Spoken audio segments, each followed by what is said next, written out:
किसान भाइयों नमस्कार, मैं सत्यसेन पाटिल, सीनियर एग्रोनॉमिस्ट, जियो प्लेटफॉर्म्स लिमिटेड। किसान भाइयों, आज हम सोयाबीन की फसल में जो इम्पोर्टेंट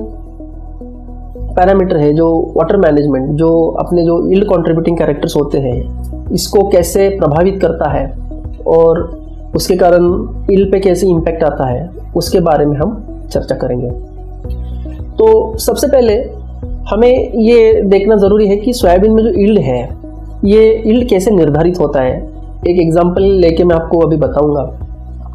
कि मान लीजिए कि किसान भाई, आपके खेत में जो है 1 एकड़ में सोयाबीन के लगभग 1.5 लाख के करीब पौधे हैं और एक पौधे पे यदि आपको 40 फलियां मिलती है और एक फली में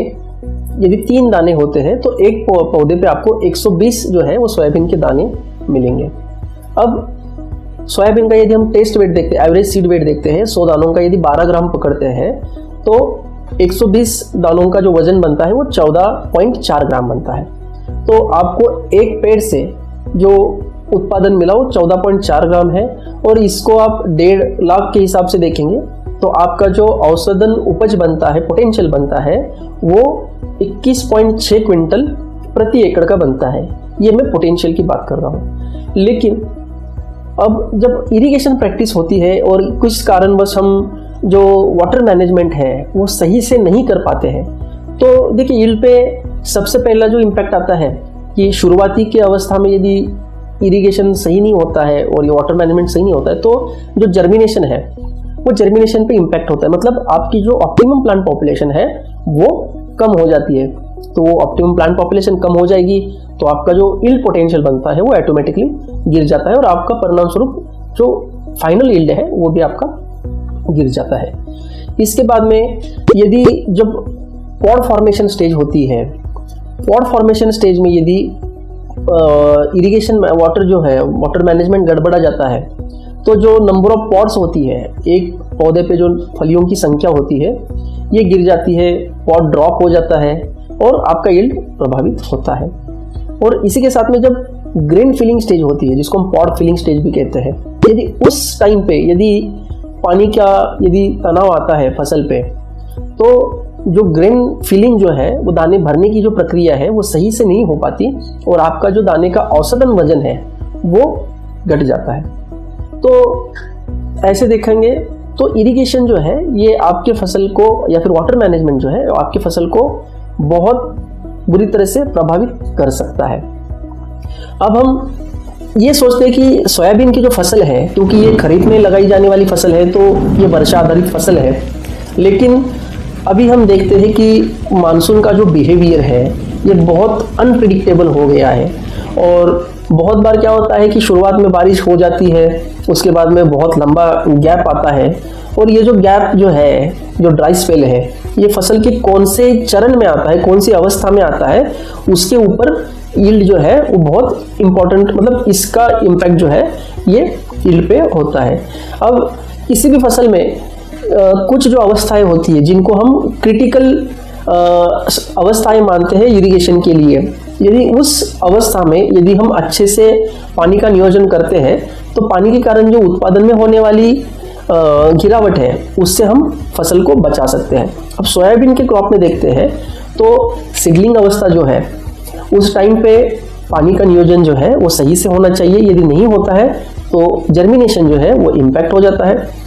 उसके बाद में फ्लावरिंग अवस्था में जो फूल आने वाली अवस्था है उस टाइम पे यदि ड्राई स्पेल आता है तो जो फूल है वो झड़ जाते हैं, जिसके परिणाम स्वरूप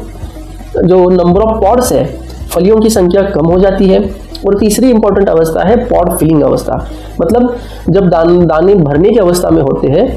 उस टाइम पे ड्राई स्पेल आता है तो दाने जो है वो सही से भर नहीं पाते हैं और उसका जो वजन है वो कम रह जाता है।